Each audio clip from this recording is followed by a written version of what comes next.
वास्तव में संसार में कहीं सुख नहीं। सुखी मीन जह नीर यगाधा, जिम हरि शरण न एक बाधा। सुख है परमात्मा की शरण में, लेकिन परमात्मा की शरणागति है क्या? क्या मंदिर मस्जिद चले जाने से शरणागति हो जाएगी? तीर्थों के भ्रमण कर लेने से शांति मिल जाएगी, शरणागति मिल जाएगी? शरणागति का अर्थ है मन कर्म वचन से उस परमात्मा की शरण हो जाना। जैसे अर्जुन कहते हैं, नष्टो मोह स्मृत लब्ध्वा त्वत्प्रसादात्मय अच्युत, स्थितो विगत संदेहो करिष्ये वचनम तव। अब जो आप कहोगे वही मैं करूंगा। यानी अब हे भगवान तेरी मर्जी, तू जो चाहे वो हो। अपनी मर्जी का, अपनी इच्छाओं का त्याग कर देना ही शरणागति है। ईश्वर की इच्छाओं के अनुकूल चलना। ईश्वर की इच्छा क्या है? ईश्वर की इच्छा शास्त्र प्रमाण है।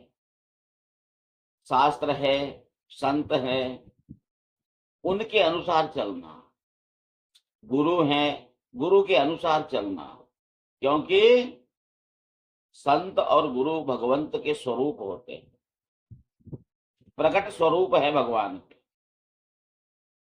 लखा जो चाहे अलख को, इनमें ही लख ले। तो ईश्वर की शरणागति के सिवा कहीं सुख नहीं। वह एक अनंत सुख है, जिसे प्राप्त कर लेने के बाद किसी और सुख की इच्छा नहीं होती। देखिए, बावड़ियों में, तालाबों में, नदियों में आप अनंत सुख को प्राप्त नहीं कर सकते।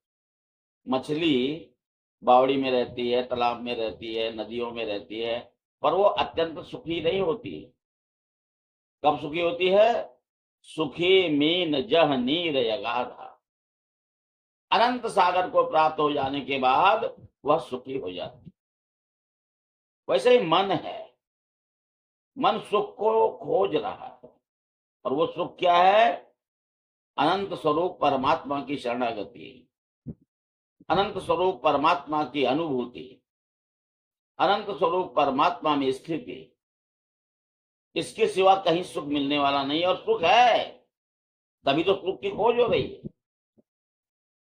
जब मन सुख की खोज कर रहा है तो कहीं ना कहीं वो सुख है। अब लोग ये भी कहेंगे ना कि कौन सी शरणागति, कौन सा ईश्वर, कौन सी प्राप्ति।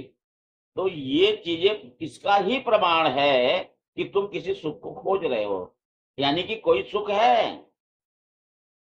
उस सुख को प्राप्त करना है जो अंतिम सुख है, जिसे पाने के बाद और कुछ भी पाना शेष नहीं रह जाता। उसे कहते हैं परमात्मा। उस परमात्मा प्राप्ति का ही सुख है जो अनंत सुख है, जिसके लिए मन भटक रहा है। तुम्हारे संसार के सुख के लिए मन नहीं भटक रहा है। मन उस सुख को खोज रहा है जहां से वह उत्पन्न हुआ है। सारी सृष्टि जहां से उत्पन्न हुई है। नदी कहां से उत्पन्न हुई है? सागर से। अब आप कहोगे ये कैसी बात है, सागर से नदी कैसे उत्पन्न हुई? हो तो पहाड़ों से उत्पन्न होती है। नदी पहाड़ों से नहीं उत्पन्न होती। वास्तव में उसका उद्गम सागर ही है। देखिए, पहाड़ों से जो पानी चलता है, वो पानी आता है कहां से? है बादलों से। वे बादल बनते कहां से? वाष्पीकरण से। वाष्पीकरण किसका होता है? समुद्र का। वाष्पीकरण तो सभी जल का होता है, लेकिन अत्यधिक मात्रा में, प्रचुर मात्रा में जो वाष्पीकरण होता है वो समुद्र का होता है। और उसी से बड़े बादल बनते हैं, और उसी से वर्षा होती है, उसी से नदियां बनती है। वही नदियां फिर समुद्र में चली जाती है, समुद्र में जाके मिल जाती है। जहां से उत्पन्न हुई है नदियां, उसी को प्राप्त होकर के वे अपनी अंतिम यात्रा को पूर्ण करती है। वैसे ही सारी सृष्टि उस अनंत परमात्मा से उत्पन्न हुई है, इसलिए उसको प्राप्त करने में ही सुख है, और कहीं सुख नहीं है। नानक जी कहते हैं, दुखिया नानक सब संसारा, सोई सुखी जेहि राम आधारा। जिसको परमात्मा का आधार है वही सुखी है। तेरी मर्जी करिष्ये वचनम तव। अर्जुन क्या कहते हैं, अब जो कहोगे वो मैं करूंगा, क्योंकि उनके सामने साक्षात परमात्मा है, तो वे वही करेंगे जो परमात्मा कहेंगे, ऐसा वे वचन दे रहे हैं। तो आप भी वचन दो कि अब मैं वही करूंगा जिसे मेरी अंतरात्मा कहेगी, जिसे शास्त्र कहेंगे, संत कहेंगे, गुरु कहेंगे। यदि आप ऐसा कर सको, बड़ा कठिन काम है। संत पे, शास्त्र पे, गुरु पे विश्वास करना बड़ा कठिन काम है, लेकिन यदि ऐसा कर लेते हो तो आप सुख को प्राप्त होते हो, मन को शांति प्रदान हो जाती है। जिस शांति को, जिस सुख को मन खोज रहा है वो मिल जाता है। शबरी के गुरु मतंग कहते हैं, शबरी तू इसी आश्रम में रह, स्वयं भगवान यहाँ आएंगे तुझे दर्शन देंगे। वह गुरु के बातों का विश्वास करती है और आश्रम में ही रहती है। भगवान आते हैं। वह प्रतीक्षा करते करते बूढ़ी हो गई, पर उसे विश्वास था कि मेरे गुरुदेव ने कहा है तो परमात्मा आएंगे, भगवान आएंगे। यह विश्वास, गुरु पर विश्वास, संतों पर विश्वास, शास्त्र पर विश्वास, ये परमात्मा प्राप्ति की सीढ़ी है। लेकिन हम क्या करते हैं, अगर गुरुदेव जी ने कह दिया कि तुम प्याज खाना छोड़ दो, लहसुन खाना छोड़ दो, नशा करना छोड़ दो, तो हम वो भी नहीं कर पाते, गुरु को ही छोड़ देते। तो विश्वास कम फलदायकम, विश्वास का ही फल प्राप्त होता है। गुरु में विश्वास, शास्त्र में विश्वास, संतों में विश्वास, विश्वास होना चाहिए। और उस विश्वास से उस परम स्वरूप, अनंत स्वरूप परमात्मा की प्राप्ति होती है, और जो अंतिम लक्ष्य है इस जीवन का, जिसलिए यह जीवन मिला हुआ है,